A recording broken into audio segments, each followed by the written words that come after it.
I basically just got out of the hyperbolic time chamber.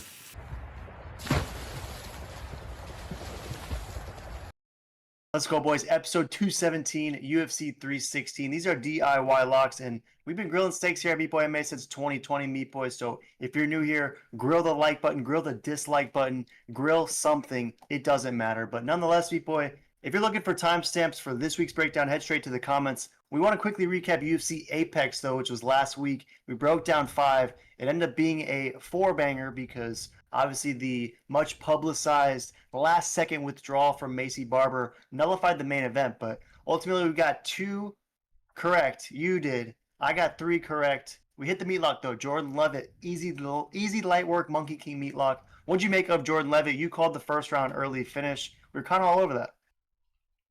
Yeah, no, Levitt was an absolute lock, first round finish. He looked great. He was kind of a bum, but now he's a top G. So super excited to see him back. That was an easy dub for the weekend. That's literally what he said. He goes, 15 months ago, I was a bum, right? He says this is the new revamped Monkey King 2.0, and he looked great. So I'm excited to see what's next for Monkey King. Very quickly, I took Jacoby over Bruno Lopez. You took Lopez. We're still picking these hype beast 205ers despite the fact that they never win, Meat Boy. So I'm waiting for you to jump ship on that one. The only one we both missed was Billy Ray Cyrus. He was like a minus 350 favorite. Got absolutely smoked by Ramiz Brahimaj. Subbed him, put him out cold in the first round. Easy light work. So not great for Cyrus. And then what eventually became the meat event. You and I both picked Gamrot, but I think we sold it, or at least I definitely did, as a fight that could be competitive. It was anything but, and Gamrot absolutely dominated Ludovic Klein in that smaller cage, made easy light work of him. So what did you make of the what became the de facto main event, and is Gamrot back on title? Is he back on title trajectory, or where's the ceiling? I think he is back on title contention. Maybe one more fight he has to fight after. I mean, I don't know. It's very interesting because maybe they run a rematch with injured fake spine boy and Gamer. And I would like to see that rematch, and maybe that's what he has to get to the title for both these guys. So that'd be quite interesting. But he's definitely up there within one, max 2 fights, and if he wins 2 more, he's definitely getting a title shot. Yeah, I buy it for sure. He really just destroyed Ludovic Klein's hype, and it's kind of a worst case scenario for the UFC, right? I think they even probably anticipated that fight being closer than what it was, but ultimately what became of the event was they killed Ludovic Klein's hype, and it ended up being a main event. So kind of a disastrous UFC Apex, but hopefully this weekend is a little bit different. It's a banger of a pay-per-view, UFC 316. You trying to swap us through the Meatlock? Yeah, let's get right to the Meatlock. Swap us through then. Let there be snow. Appreciate that, Meat Boy. It's Sergey Spivac, the polar bear, taking on Waldo Cortez Acosta. And for this one, the odds kind of just jump out to us as a beautiful value dink lock for Sergey Spivac, the polar bear.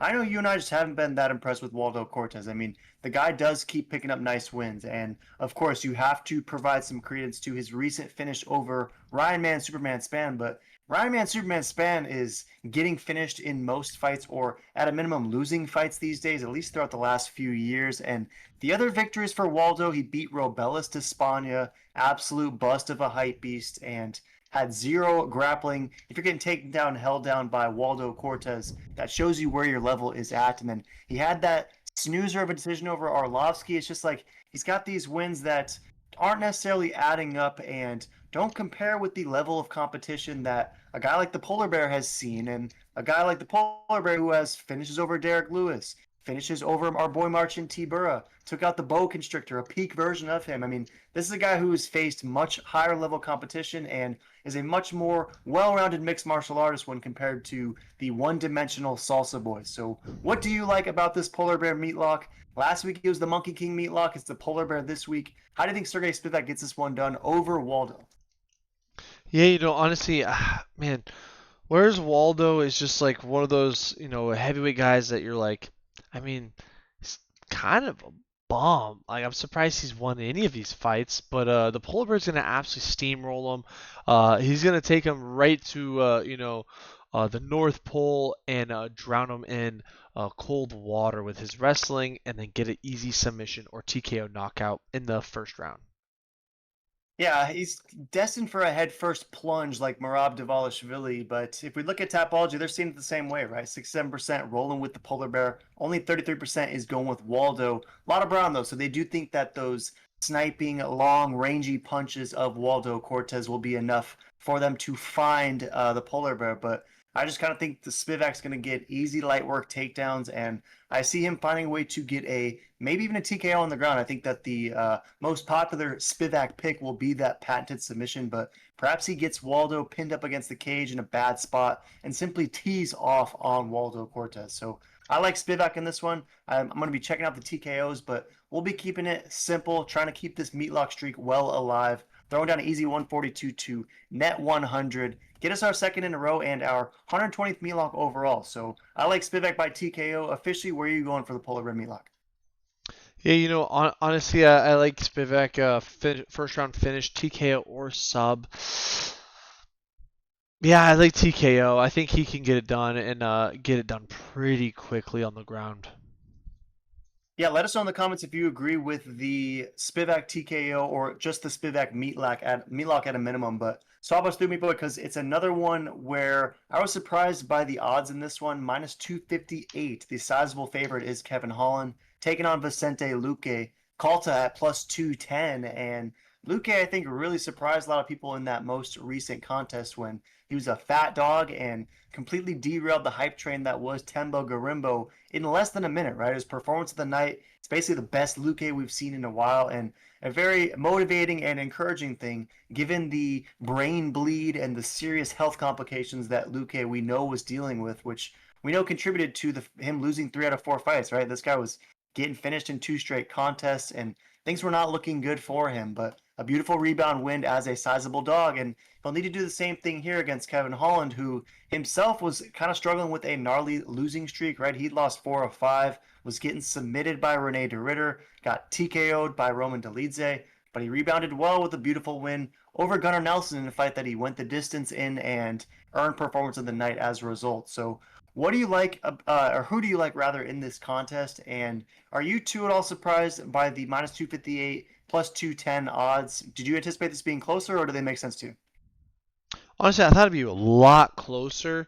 Which, I mean, I'm leaning Kevin Holland, but I'm definitely not confident in this one at all. This is really a 50-50 in my book, but I'm gonna slightly go Kevin Holland, purely because of the reach, and I think the only thing I worry about is if it hits the mat. I think Luque is a way higher black belt on the ground, so, but if it stays standing up, I think Kevin has a chance. He's just got that reach, quick strikes. He should be able to keep at range and get this one done, but wouldn't surprise me if he gets knocked out or submitted really quick too.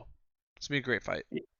Yeah, good stuff. And Tapology's kind of seeing it that same way, where 66% is going with the Trailblazer Kevin Holland, 34% going with Luque, but majority significant is Copper for that submission. So they think that if there is a pathway for Luque, that the sub is most interesting. Given Kevin Holland, I mean, he might even be trying to make a point against a guy like Luque, where similar to how he welcomed the stand-up matchup versus Wonderboy, I could see him like pulling guard or trying to even initiate some groundwork to test his own jiu-jitsu skills against a guy as high level as Vicente Luque, and maybe that could be playing with fire. Obviously, it didn't work out against Wonderboy, but maybe he can outclass him down there too, because Wonderboy is a guy who, or excuse me, Holland is a guy who's pretty slick on the mat and offers some long, rangy, opportunistic submissions himself as well. But either way, this is a close one for me. I agree with your analysis wholeheartedly. I felt like this should have been the odds a little bit closer, but ultimately, I'm going to ever so slightly lean Kevin Holland. But he, to me, seems a lot like one of those guys where if you're bullish on Kevin Holland, if you go all in on Kevin Holland, that's likely when he shows up unmotivated and you get burned. But as soon as you go all in on the dog against Kevin Holland, that's when he might shut you up and get an easy light work victory. So a very volatile fighter, a difficult guy to pick. I'll take Holland ever so slightly. I'm going to roll by decision, though. I can see a world where, similar to the Gunnar Nelson fight, there's maybe a feeling out process, and I don't know, something tells me that this fight might go all 15. So I'll go Kevin Holland officially by decision. If you're taking Kevin Holland, are you going by finish? Yeah, I gotta go by finish. There's no way this goes to one of these guys are going to sleep. That's for sure.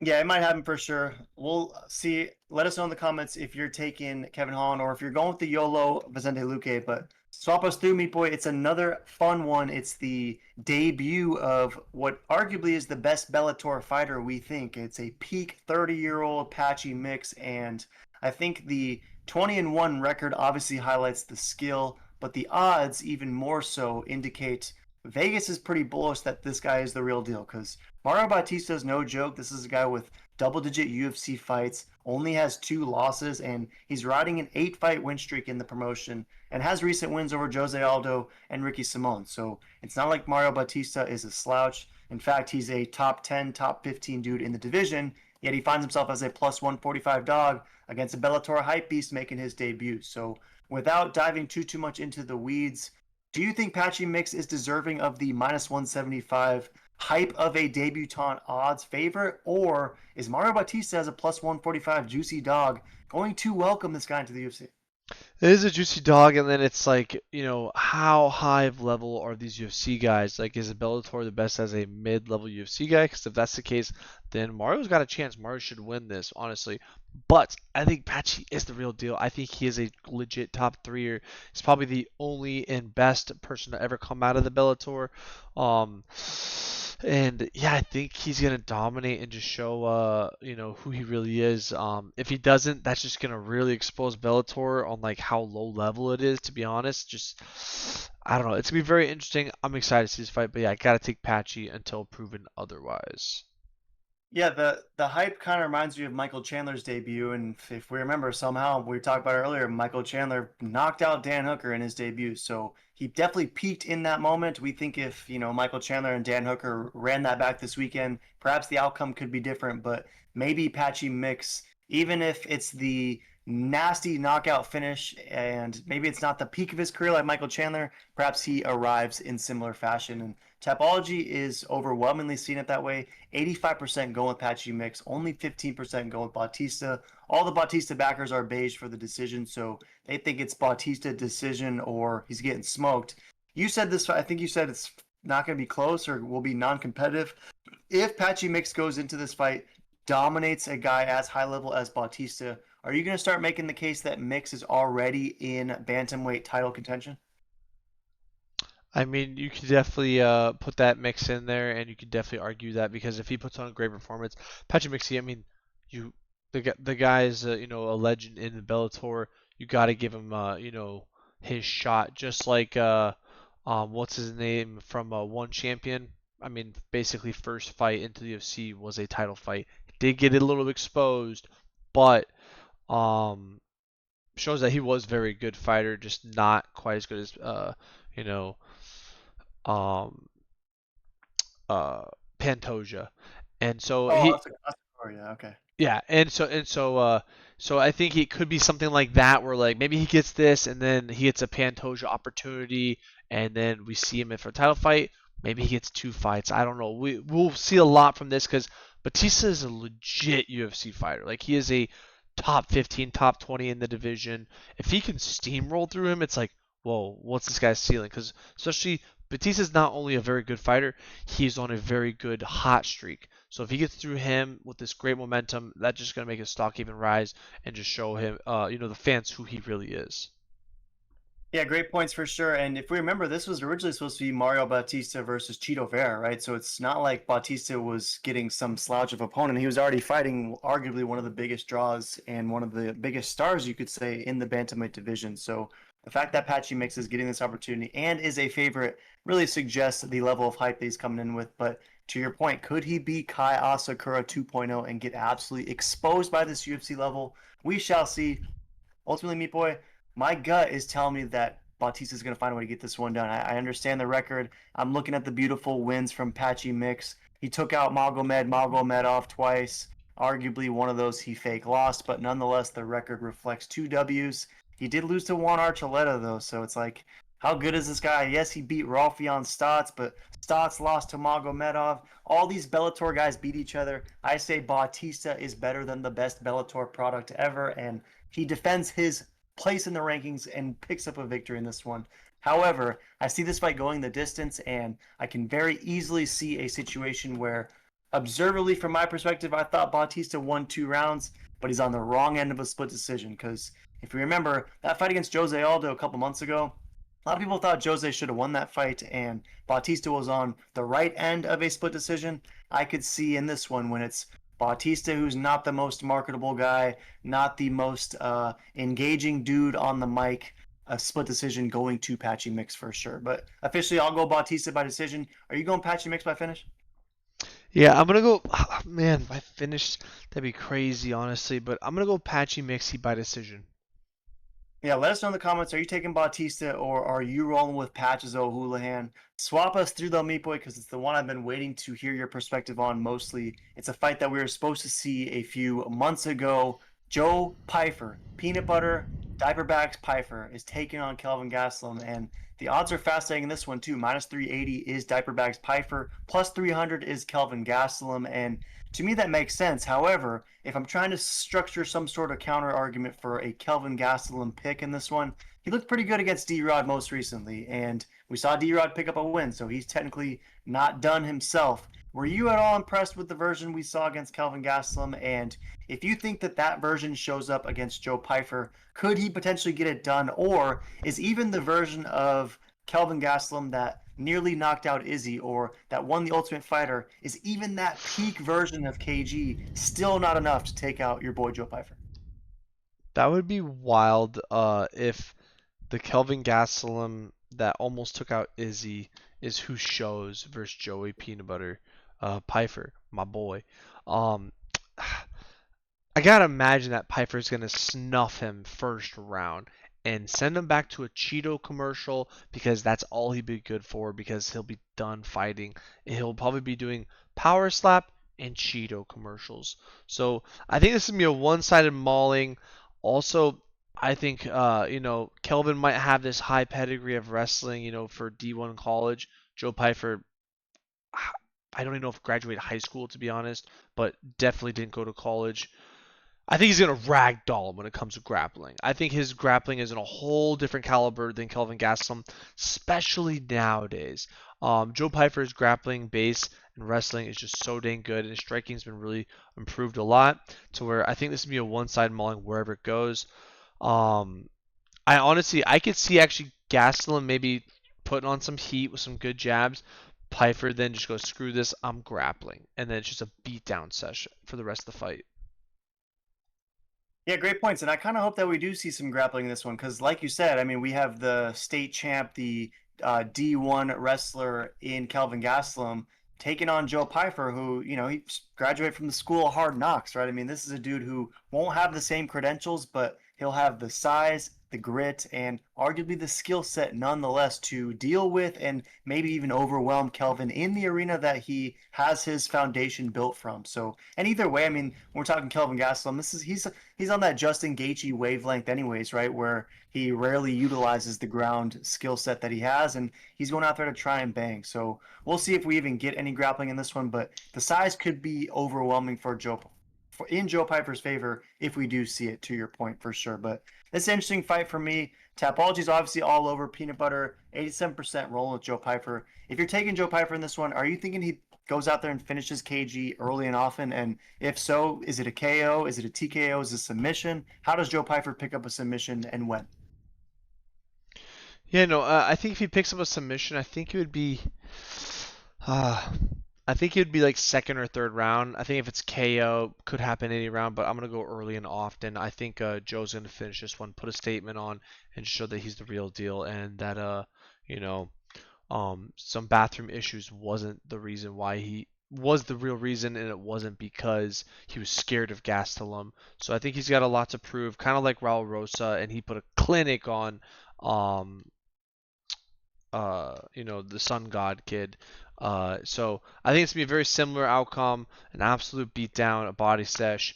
The odds kind of say the same thing. Kind of surprised by the odds, I'm not gonna lie, because this is Gastelum, right? This is a no joke fighter, and Joe Piper had issues with Jack Hermanson. Like, it's not the craziest thing if someone said, "Oh, he's gonna have issues with Gastelum." It's like, oh, like maybe he's a top 10 fighter of all time, or top 20 fighter, of the last 20 years.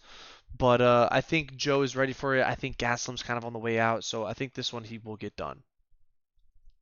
He has good points, and you bring up Jack Hermanson, and obviously Body Bags lost that fight, but it was kind of close, and he went 5 rounds. And when you look at how KG did against Jack Hermanson, and again, we're doing MMA math, but he only lasted a minute and 18 seconds, got submitted, easy light work by Jack Hermanson. So you could, I guess, make the argument that, hey, at least Diaper Bags went 5 close rounds, as opposed to losing in 5 not close seconds. So it's an interesting fight for me for sure. I'm glad they put it back together. Hopefully, Newark, New Jersey is a better location for Joe Pyfer for him to be his happiest and best self. But we'll see how this fight goes down. Ultimately, I would love to pick Kelvin Gastelum. Meatball. I'd love to be a hater because I'm not really repping Joe Peanut Butter Diaper Bags Pyfer these days. But if we're being objective, of course, the pick is Joe Pyfer. I'm going to say somehow he goes the distance. So let's go Joe Pyfer by decision. KG likely loses most of the fight, but finds a way to demonstrate that significant heart that he always has and makes it through all 15 minutes. So I'll go Joe Pyfer by decision this one. You're going first round finish? First round finish KO. Yeah, I don't blame you, and that's probably where the value will be, -400. There's not much there, but nonetheless, me boy, swap us through.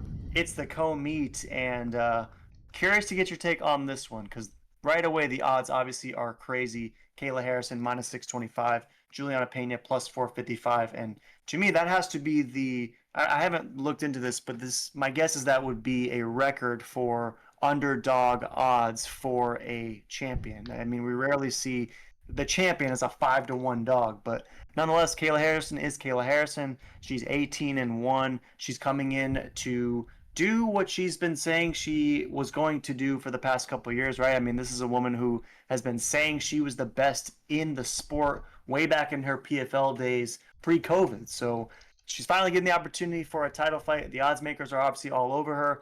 Are you taking Juliana Pena to cash as another dog in a title fight, like she did once before against Amanda Nunes in a fight that nobody counted her in? Or is Kayla Harrison this new breed, this new era, and she really is going to make 6-1 favorite light work odds over the champ Pena? Yeah, the Champagne, I don't know if she's gonna even have a chance. I think it's gonna be a beatdown, bully beatdown 2.0. The show is back. It is airing. It is live this weekend, and I think Harrison is going to throw her to the ground, bully her, smother her, and show her what a 295 woman feels like, because that chick is massive. I don't know how she even makes weight. So I think she's going to beat down her if she makes weight. I just have this weird feeling that, last weekend weird weight stuff, this weekend I don't know. I just get this weird feeling. I hope not. Hope I'm wrong. I want to see this fight, but just I feel like it might not happen. I don't know why, but Harrison's just so big. It's hard for me to understand how she even makes weight. I mean, if you run the tape last week, we hinted at the idea of Macy Barber and Blanchfield falling apart. We were kind of all over that in the end. I hope that we aren't all over this one, because I would love to see this fight come to fruition, but I don't blame you for having some level of nerves coming into it, because it seems like the weight cut for Kayla Harrison is one of the more gnarly ones, and it honestly feels like she's just trying to make weight one final time, become that champion, and then maybe even retires, or goes out on top, kind of things like Khabib style, GSP style, because it seems like the weight cut is truly gnarly for Kayla Harrison. And to me, and I don't mean this to be disrespectful, but it sounds like that's going to be the biggest fight of the weekend, is Kayla Harrison versus the scale. And if Kayla Harrison makes weight, to me, that sounds like the biggest battle, and the fun part will be performing then against Pena, because I don't see a world where this fight is close. I was not impressed with Pena's recent performance, right? I mean, yes, she picked up that split decision over Rocky, but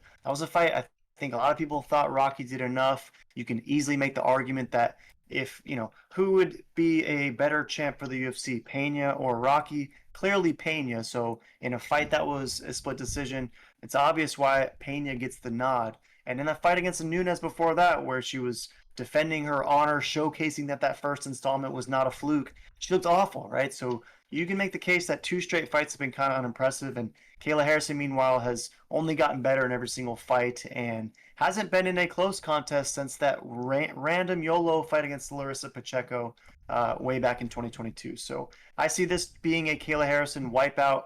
Do you anticipate this fight maybe going the distance? And If so, does that give you any worry? Because that Pacheco fight was the last time she went 5 rounds. It's the only loss on her career. So, do you at all worry for her in the UFC championship rounds, the fourth round, the fifth round?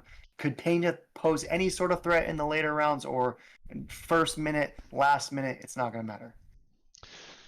Yeah, I just don't think it's gonna matter, to be honest. I think Harrison is just gonna ragdoll. I think she's way better than anyone. I think the only person that she has a chance to lose to is the girl she lost to, over in the other, kind of not that high level fighting, but that was probably the best lady in that division.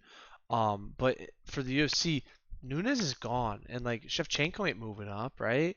So there's really no one, in my opinion, that can even come close to um Kayla Harrison.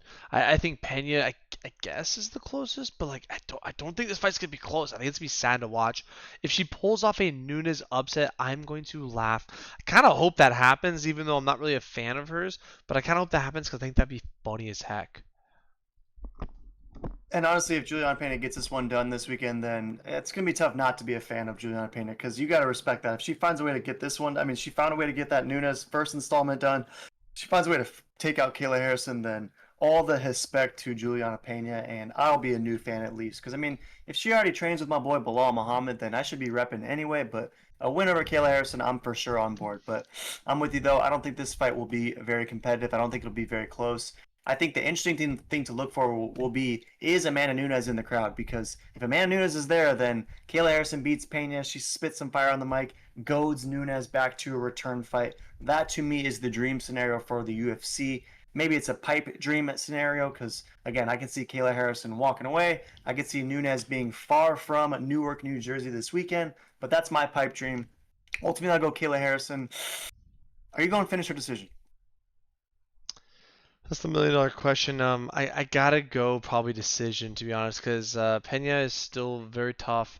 I don't really see Harrison submitting her, to be honest, but I could see her maybe getting knocked out. But I think it's be more of a decision, like just a dominant bully beatdown.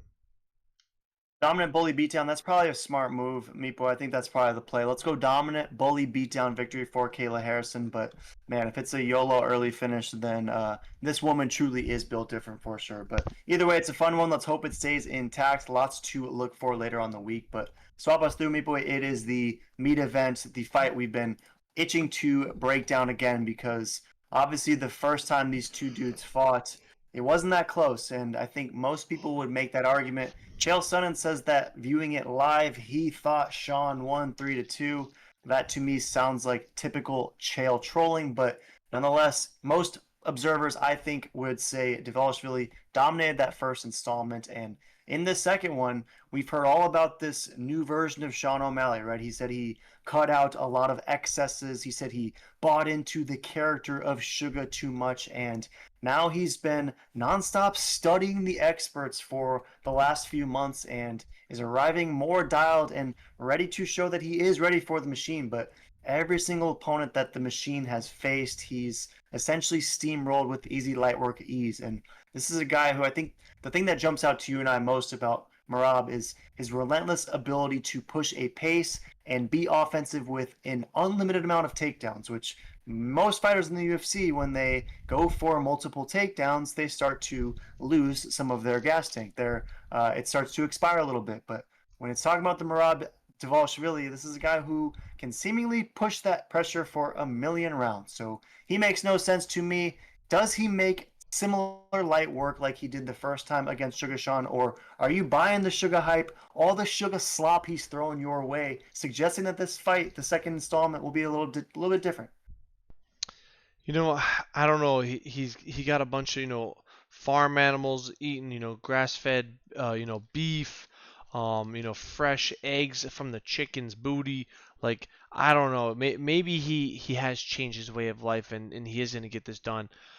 I don't think I've ever picked against Sugar Sean, but like I mean I don't know what you guys saw, but from beginning to end, I just saw, wow, is this guy even human? He is a machine. He is the Terminator IRL, and I think he is Sugar Sean's worst nightmare, to be honest. This is the worst nightmare for him, the worst matchup, and unless Sugar catches him, I just don't know how he's gonna win this fight. He has to get a knockout.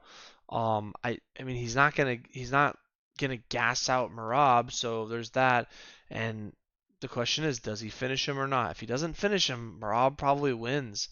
Um, but yeah, it's gonna be very interesting. So excited to see. I hope Sean wins though. But like, I mean, did Sean really improve drastically that much? Did he make the gap a lot smaller where maybe he has a higher percentage of winning? Because, like, the gap was nowhere near each other before. Like, they're just a different caliber. It was like, oh, Contender Series champ. Like, that's what we watched. It was a beatdown. So I'm excited. I hope somehow Sean figured it out with these, fresh eggs and goat milk straight from the nip and whatever. But I don't know. I got to pick Marab on this one until I see otherwise. Great rationale. I'm a little bit surprised. I thought that you might be leaning Sean after all that slop, but nonetheless, it sounds like you're still rolling with the machine. And you made a lot of great points, right? I think the best point that I took from what you shared was that fight against Marab was 9 months ago, right? It really wasn't that long ago, and there hasn't been a fight in between. And this is the one grievance I've sort of had with this matchup, and it's on its face is just I wish they would have put Sean against someone else, give him a layup rebound main event opportunity to get back in the win column, get a nice, sick win, and then get the rematch versus Marab. Do something in between, sort of thing. But they're going straight for the rematch 9 months later, and is that enough time to make up such ground? Because the discrepancy was quite obvious, and I just to your point, I wonder if 9 months is enough time to make up the difference. But either way, it's going to be a fun one. Tapology is seeing it pretty similar to how we are. 77% going to Dvalishvili, 23% going for Sean, and basically all the Sean backers are Brown for the KO. So you're kind of on that same vein, right? Where if Sean doesn't finish him early and likely often, then perhaps it's just going to be another machine decision. And is it basically the same playbook that O'Malley successfully did against Aljo that he needs to do here against Marab? Yeah, I think so. I think Sean has to keep his distance, keep the jab ripping, avoid Marab's takedowns, avoid his pressure, and maybe he needs to initiate the pressure and create chaos. If Marab controls everything and creates chaos, well, he's gonna win. So but I just don't know how he's gonna do that. Marab does not care. He hopes you go towards him. It only helps him. So it's a machine to go versus. I don't know what the answer is to the puzzle. I'm excited to see though. But yeah, it's hard for me to pick Sean until I see him win, and then I can hop back on the sugar fluff train. Yeah, good stuff. Great points. I'm seeing it the same way, Meat Boy. I'm gonna I don't even want to say ever so slightly because I'm picking Dvalishvili, but I don't know. I do think that Sean has life in this, and perhaps because sometimes Dvalishvili he messes around in there, kind of. I don't want to ever say he's unfocused, but like sometimes he just like loses that laser specificity for a half second, and maybe Sean can crack him in an opportunistic moment and force the trilogy because obviously that's the ultimate dream for the UFC. Hope that Sean gets the belt back, and then you can run this for one of the biggest fights of the year in a trilogy opportunity. So we'll see how this fight goes down. I'm gonna go Dvalishvili though. Any chance that Marab can pick up a finish in this one? Because you gotta imagine Marab too is. I mean, he's first team all psycho too, right? So he might be trying to prove a point. He's been a unanimous decision machine. Hasn't picked up a finish since he took out Marlon Moraes way back in 2021. So I think the best statement that the machine could make would be to not only beat Sean O'Malley again, but to finish him. So any chance Marab can pick up a finish, or if you are taking him, which you are, do you likely see it being another unanimous decision? Yeah, if Marab wins, it's probably a decision, but I mean, I feel like he multiple times almost finished Sean. Just if he finishes Sean, it's going to be because Sean's gas tank fails and Marab just outpaces him basically, and he's going to give up, crumble, and just tap to nothing. Will Marab submit Sean? I don't think so. Marab KO Sean standing up? I don't think so. Will he KO him on the ground? I don't think so. But I think so much wrestling. I think Sean's just gonna be laying there and just like, yo, I'm out. I'm so tired. I gotta go. I got some goat milk and some fresh eggs to get at home with my new farm. I'm over this. I'm gonna become Moses and just not fight anymore. Become a warrior of animals in the garden. So it'll be interesting to see where it goes, but it's hard for me to believe that he's improved this much in 9 months. Yeah, great points, and shout out to Waddell, Arizona, where Sean O'Malley is repping. But nonetheless, Meat Boy, it's a fun one. It's a fun rematch. Sounds like we're both going Marab. I'll officially go decision as well, but maybe someone can pick up a finish in this one. I'm rooting for Sean. I hope he can get this one done because it'd be a great story. And this is very similar to the fight against Peter Yan, right? He went into enemy territory. Nobody was picking him to win that fight either, and he found a way to shock the world. So don't put it past Sean O'Malley. The dude is destined, or at least believes he is destined for greatness and wants to be one of the legends of the game. So this would be the opportunity to get himself that much closer for sure. But either way, me boy, it's a fun card, good pay-per-view. Next week, your boy will be glanced up, but this week we broke down 6. How do you think you do this week, and how easy is the polar bear meatlock cashing? A polar bear Meatlock is catching 100%, and I think I'm gonna go 5-1 this week. I'm feeling good on this one. You say 4-1? 5-1. 5-1 for you. I'll say 4-2 for your boy. Let's just hope 6 stay intact. Fingers crossed for the co-meet specifically. But any last thoughts on UFC 316, Newark, New Jersey? No, it's a great card. It's a fun card. I'm super excited. This is kind of a banger. I'm really excited to see this one, and this should be fun.